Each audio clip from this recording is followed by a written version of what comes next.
I've had my condition for 12 years. My bones, for some reason, aren't growing and they're deteriorating at a faster pace than they know.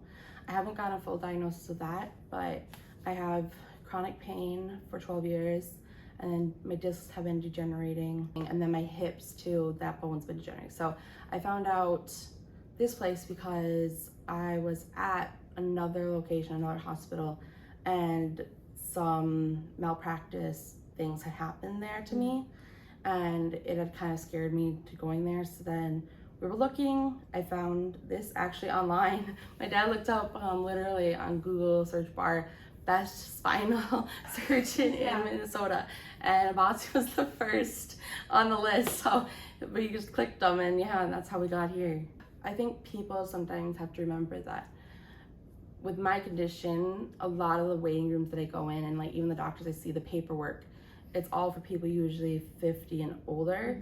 So for me, it's very bizarre to see me, period. And like, I've had multiple doctors say I'm the youngest patient they've ever had. So for me, the experience of going through this through high school and college, stuff like that, was very jarring and very painful. I was constantly bedridden, or I was otherwise not able to do social things. I had a lot of friends leave me because I had a condition that they couldn't do stuff with me anymore. So they just stopped talking to me, stopped inviting me to things. So I lost a lot of friends. I couldn't do high school anymore. My principal sat my mother down and me and said that I'm a liability to them. So I either had to use one of their teachers to do tutoring at my house, and they would come twice a week to tutor me, or I had to start doing PSEO learning at college. So I did online college. With that too, it's just, the point of it is like, I had a lot of pain already constantly because I was in chronic pain. I couldn't do a job really.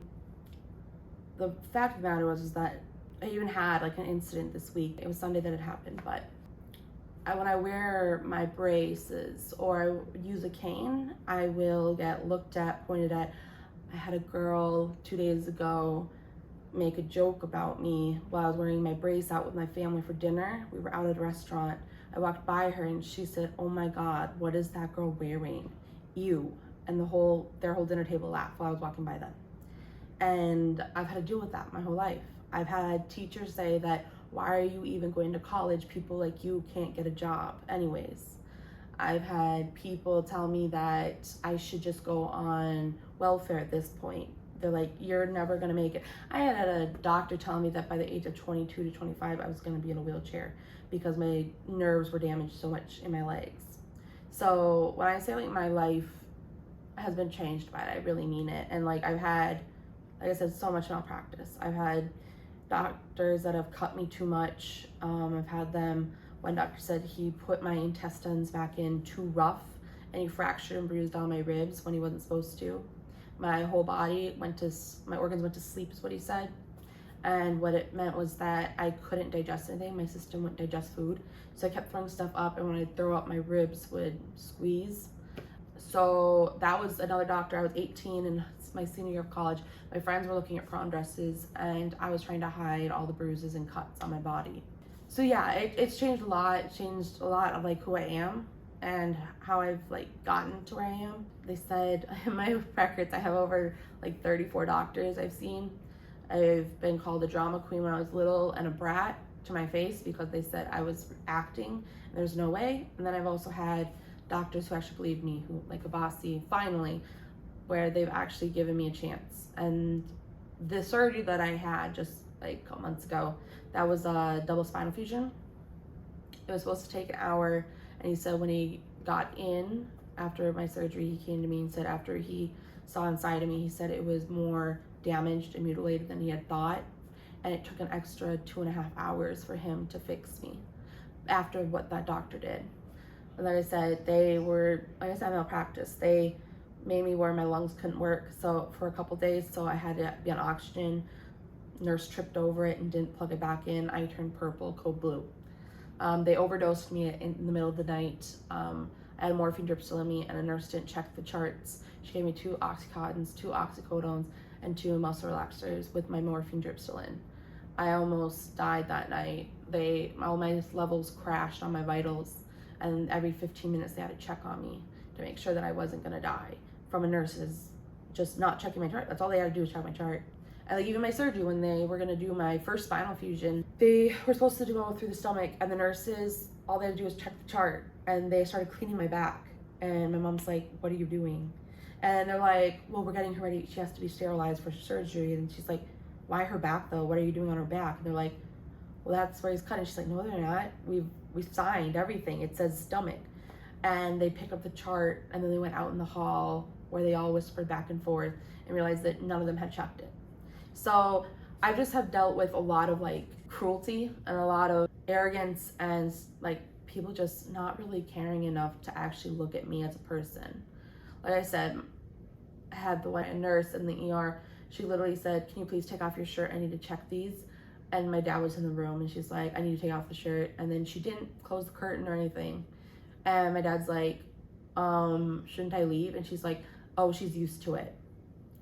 Like I should be used to," like, she treated me like I was a test subject, just a body that she had to go through. And it's like, I've been dehumanized a lot through the 12 years I've been through this. And it's just a point where Abasi actually cared.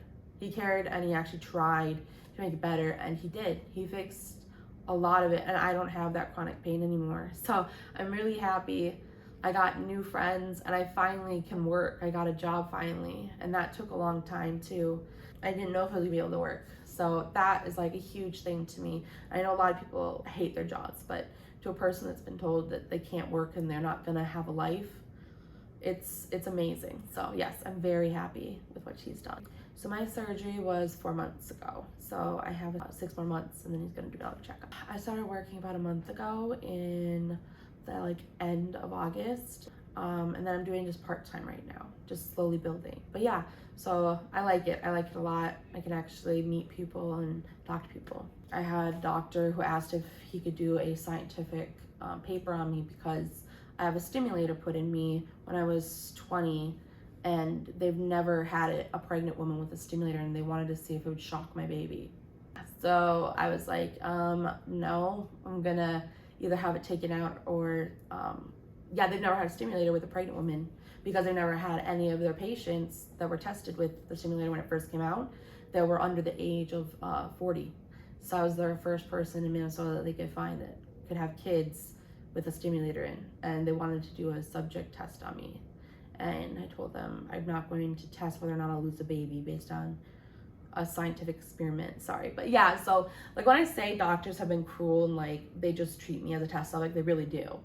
Like I said, coming here has made a huge difference for me, and like I know that there's other people out there who have dealt with it, and I've heard other people's sad and horrific stories at other hospitals that I've been to, and I always refer them to Abasi's clinic and Inspire Spine because I know there's other people out there that feel dehumanized like myself.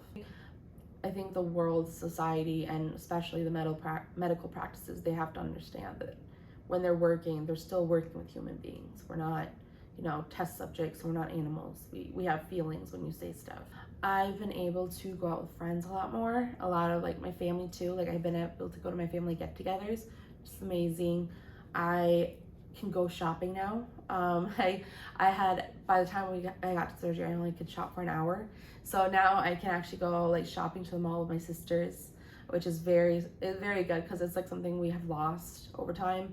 So I'm really happy about that. I just did that last week. And then like working to being able to do like basic activities like going to Minnehaha Falls and walking that, and going, like I said, Mall of America, and just hanging out period with social get-togethers has made a huge difference in like my demeanor and my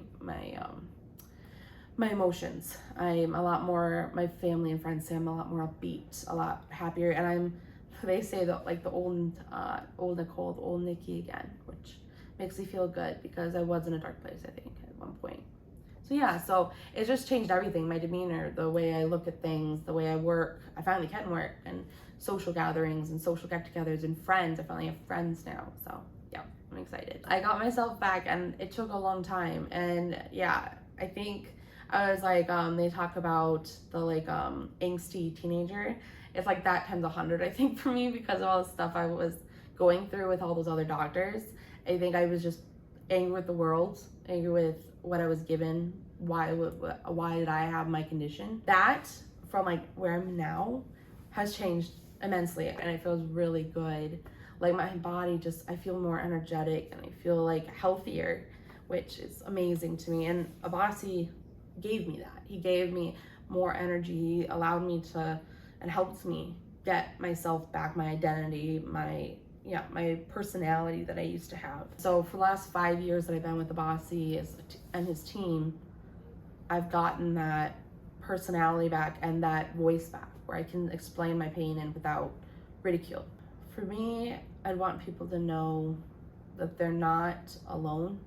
I think it really does make you segregate yourself into your own little hole in the wall, a hole in the world where no one will look at you. I want people to know that they're not alone. They're not the only ones dealing with this pain, this angst, this angry and sad feeling, and you're just tired of it. And I want them to know that like there is good people out there that want to help, people that are here that want to help, and they're not going to call you names. They're not going to damage you more. They're going to actually do something about it, and they're not going to call you out as a fake, which I've heard from multiple people that doctors have done. So they listen. Boss will go to great lengths, and so will his team, to look at all the different things that could be wrong, and they go through a whole list trying to find a way so that you don't feel like it's just you and you're the problem.